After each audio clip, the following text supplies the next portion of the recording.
안녕하세요 여러분.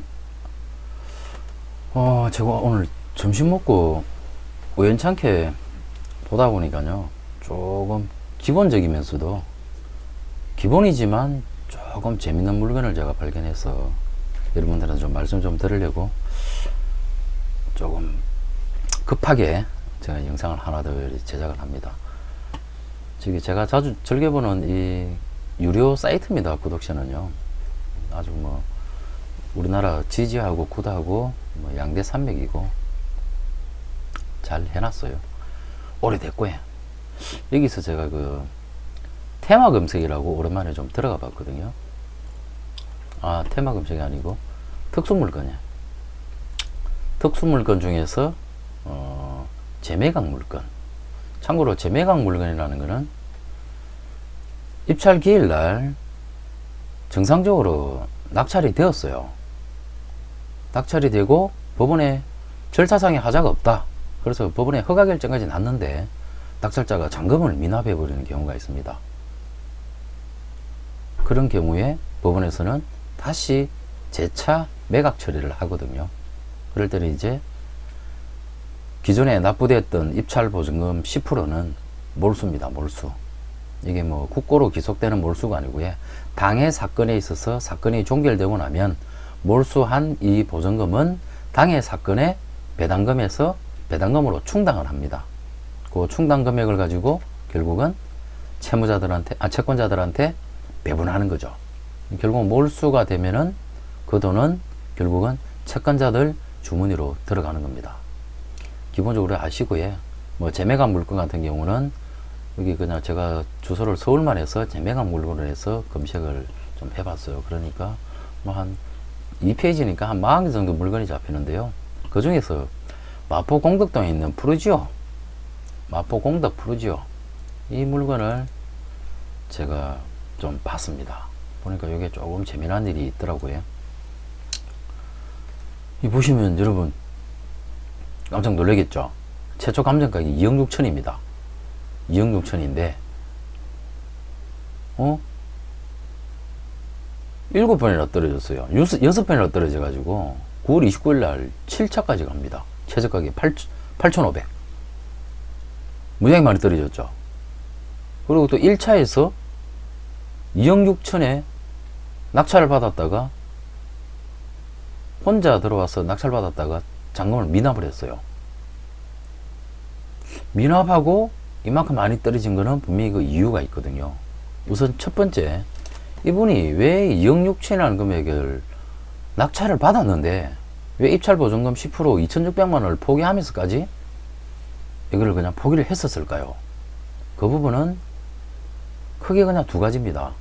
실거래가 시세 파악을 제대로 못했다든지, 아니면 잔금을 맞추는 데 있어 가지고 잔금을 금융금 조달 자체를 원활하지 않았다. 그리고 뭐 한 가지 더 추가적으로 될 수 있다 그러면 권리 분석을 제대로 잘못해 가지고 결국은 권리 분석을 제대로 못했으니까 금융 대출이 일어나지 않는 거거든요. 우리나라 은행들 절대로 리스크 있는 물건들 대출 안 해줍니다. 그거 명심하십시오. 명심하시고요. 당의 물건에 있어서는 정확한 물건이고 어떠한 하자가 발생할 것 같으면 아무리 작업을 한다 그래도 대출 원하는 만큼 만들어내기 정말 어렵습니다. 그냥 불가하다 생각하고요. 부동산은 재산이기 때문에 안정적으로 가면서 선택을 하셔야 됩니다. 꼭 이거 아니면 없습니까? 물건은 막 항상 나옵니다. 조바심 가질 필요 절대 없습니다. 자, 이번에 그래 미납을 했어요. 미납을 한 이유 중에 그냥 실거래가를 좀 보고 싶어요. 저는. 왜냐면 실평수 8.45평짜리 마포에 있는 오피스텔입니다. 이게 시세가 평균 한 2억 한 5, 6천, 2억 한 5천 전후, 그게 그냥 일반적인 시세거든요. 오피스텔이지 않습니까? 이게 또 아파트 단지에 있는 뭐 12평짜리 아파트면 상황이 달라지지만 이거는 오피스텔이거든요. 그래서 올라갈 수 있는 어느 정도의 가격의 한계성이 있습니다, 분명히. 그래서 이 물건의 실거래 가격을 한번 보시다. 시세 실거래가 이거를 보니까 마포 공덕동 오피스텔 전용 면적이 제곱미터로 27.7입니다. 항상 실거래나 이런 것들은 다 전용 면적 제곱미터로 나오기 때문에요. 평수라는 개념으로 생각해 보시면 안 됩니다. 실거래가 보시면은 2020년도 7월 13일 날, 7월 21일 날 27.7제곱미터, 27.7제곱미터 두 건의 거래가 있었어요. 올해 7월 달입니다. 올해 7월 달. 올해 7월 달. 이게 하나는 11층, 하나는 19층. 그런데 실거래 금액이 2억 5천입니다. 2억 5천. 2억 5천이에요. 자, 여러분, 정확하게 기억하세요. 올해 2020년 7월 달에 2억 5천에 실거래가 됐어요. 근데 이 경매는요, 이번에 낙찰받은 시점은 또 1월 달입니다. 1월 달. 지금보다 6개월이 앞서죠. 6개월 사이에 서울의 집값들 은근히 더 많이 올랐다고 다들 그러지 않습니까? 실제로 올랐고요. 오피스텔도 변동상이 조금 있었거든요. 근데 이때 당시에 2억 6천을 좀 낙찰을 받았어요. 시세 파악을 잘못했습니다. 시세 파악을 잘못한 거예요. 이 왜 제가 감히 추론하자면 왜 시세 파악을 잘못했냐면요. 오피스텔은요. 소형 평수가 정말 0.5평, 한 평 차이 나는 물건들이 너무나 다양하게 분포하고 있습니다. 그래서 좀 정통하지 않는 사람들은 정확한 면적 대비해 가지고 시세를 꼼꼼하게 파악해야 돼요. 부동산에서도 입사한 지 얼마 안 된 친구들은 뭐 실장들이라고 예전에 표현했는데 요즘은 다 그냥 소속 공인중개사라고 표현을 하죠. 그런 친구들도 꼼꼼하지 않으면요 면적이 이게 다양합니다. 세대수 뭐 한 200세대 전후 되는 오피스텔에서 면적이 이렇게 다양해요. 이렇게 다양하니까 당연히 가격 차이가 있죠. 근데 질문을 하고 물을 때나 이럴 때 정확한 면적을 가지고 묻지 않으면 이 친구들도 비슷하게 그냥 느껴버리는 겁니다. 거기에 따라서 적게는 뭐 500만원, 1000만원, 2000만원 가격 차이가 나는 거거든요.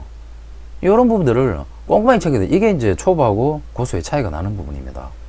27.7은 이 마포 공덕 프루지오 중에서도 가장 가장 적은 평형의 오피스텔입니다. 그래서 시세가 2억 5천인데 실거래 2억 5천이 된 2억 6천에 낙찰을 받았어요. 그러니까 당연히 실거래 파악하는 데서 실패인 거죠. 근데 실거래 시세를 파악 잘못해서 그냥 보증금을 내가 그냥 포기했다라고 가정을 합시다. 포기 안 하겠죠. 실거래보다 1000만원 더 줬는데 보증금 2600만원 넣었으니까 1600만원을 더 손해보려고 날릴 일은 없지 않습니까?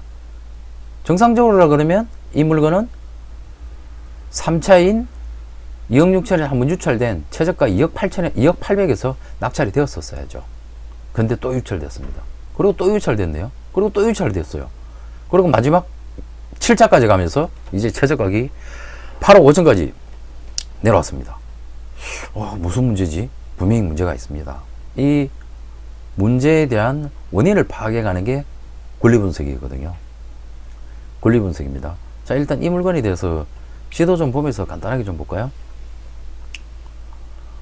마포 대로변에 있는 오피스텔입니다. 바로 건너편이 여기가 마포 경찰서고요. 여기가 마포 공덕 레미안, 여기가 마용성에 가장 많이 집값이 많이 오르겠다라는 그 중심입니다. 지금 아래쪽에 보이는 이 5선 보이는 이게 마포 공덕역입니다. 공덕역, 기술신용보전기금, 그리고 경찰서, 서부지검, 교통도 좋고, 남쪽으로는 한강 나오기 좋고, 북쪽으로는 사대문 물론 아니면서 시청이라든지 이런 부분 가깝고, 상당히 위치 좋고 좋은 데거든요. 여기에 평면도를 보면은 동향입니다. 창문이 오른쪽으로 있는 동향, 서향, 동서향 중에 동향에 1125호, 끝쪽 라인도 아니고 1114호나 1126호 같은 경우는 제일 양벽 끝쪽은 여름이나 겨울이나 일교차가 심하고 할 때는 결로 현상이, 특히나 겨울 때 결로 현상이 발생하는 경우가 간혹 있어요. 그래서 중간 라인을 좋아합니다. 중간 라인을 다들 선호하는 거거든요. 그래서 1125호입니다. 1125호. 나름 괜찮은 물건이죠.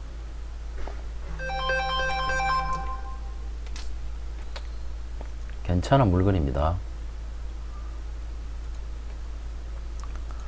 자, 여기서 근데 이 물건이 왜 그러면 계속 유찰이 되었을까요? 그 원인을 찾아보니까 임차인이 있습니다. 임차인이. 자, 임차인이 세입자가 있는데요. 이 세입자가 건재당 설정일은 2018년 12월 21일입니다. 건재당이 말소 기준 권리가 2018년 12월 21일인데 이 세입자분께서 전입신고를 2017년 4월 달에 하셨고 확정일자는 2018년 6월 18일 확정일자를 받았어요. 그러면은 이분이 실제 거주를 하고 있으면 이 사람은 대항력을 가지는 거거든요. 대항력이라는 거는 낙찰자한테 자기 보증금을 청구할 수 있는 힘을 가진다는 겁니다. 그 말은 곧 낙찰자가 이 보증금을 인수해야 되는 거예요. 인수해야 되는 거.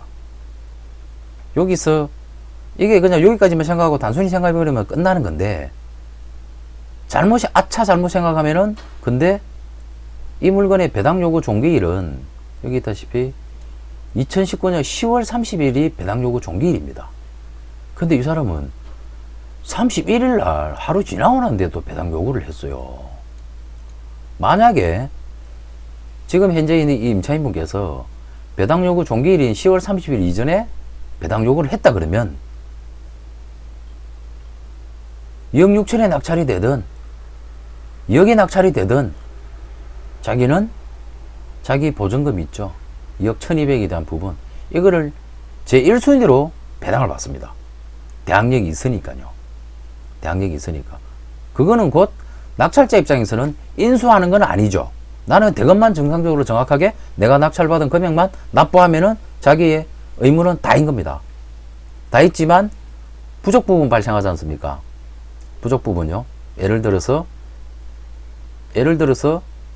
물론 뭐 2억 1200 이하로는 낙찰되지는 않죠. 되지는 않으니까. 만약에 부족 부분 있다. 2억에 낙찰이 됐다. 그러면은 다 받지 못한 1200만 원에 대한 부분은 낙찰자가 인수를 해야 돼요. 대항력이 있으니까. 대항력이 있기 때문에 배당 요구했지만 배당에서 2억밖에 못 받았지 않습니까? 부족 부분은 낙찰자가 그 나머지 차익만큼은 인수를 해줘야 돼요. 대신에 그렇게 뭐 2억까지 떨어지는 물건 자체가 아니니까요. 아닌데 근데 공교롭게 이 사람이 배당 요구를 안 했어요. 그거는 곧 나는 보증금 전체를 낙찰받은 사람한테 청구하겠다. 그거거든요. 대항력을 발생시키기 위한 세 가지 요건이 있습니다. 전입신고를 정확하게 해야 되고요. 그리고 확정일자를 받아야 됩니다. 그리고 마지막까지 퇴거할 때까지 실제 거주를 해야 됩니다. 이 세 가지 요건을 반드시 갖춰야지만이 대항력을 갖추거든요. 임차인 분석에도 나와 있죠. 주민세 납부 고지서 및 도시가스 청구 요구서가 우편물에 있더라. 이거는 임차인이 실제 살고 있다라는 방증입니다. 그런데 이거를 잘못 파악하고 두 번 떨어졌네? 최저가격이 1억 6천까지 떨어졌네? 이 사람 배당 요구를 하지 않았어. 그러니까 이 돈은 내가 인수하는 거 아니야 라고 판단해버리면 큰 오산이 난다는 겁니다. 작은 차이인 것 같지만요. 원칙을 정확하게 지켜라 라고 제가 항상 이야기하는 이유가 이겁니다. 그 첫 번째 원칙, 실거래가에 대한 부분을 정확하게 파악을 해라. 두 번째, 임차인이 있으면 이 사람의 대항력 유무. 이게 권리분석입니다. 정확하게. 권리분석을 해서, 이거를 내가 예를 들어서 만약에 2억 천, 2억 천에 내가 만약에 낙찰을 받았다. 그랬을 때는 나머지 부족한 200만 원에 대한 부분은 내가, 인수를 하는구나. 알고 내가 대응을 하는 거하고, 전혀 모르고 대응하는 거하고는 완전히 다른 거거든요. 무슨 말인지 이해가 되십니까? 이게 가장 기본이지만, 한 번 더 정리할게요. 어떤 물건을 보고 진행할 때, 첫 번째, 시세 파악 정확하게 해라. 그리고 시세 파악하면서 두 번째, 기본적인 권리 분석을 하되 자기 중심적으로 생각하지 마라. 항상 상대방도 훨씬 나보다 더 똑똑한 사람이에요. 그렇게 생각하시고 기본에 충실하시면서 권리 분석을 하시면은 이러한 일이 일어나지 않습니다. 제가 볼 때는요, 이 물건은 7차에서도 유찰이 될 겁니다. 유찰이 될 겁니다. 왜냐하면 2억 1200을 다 인수를 해야 되거든요. 그러면은 8500에서 한 번 더 유찰이 되면은 얼마가 될까요? 80%니까 88이 64. 88이 64. 그리고 6천 얼마. 그래도 안 되네요.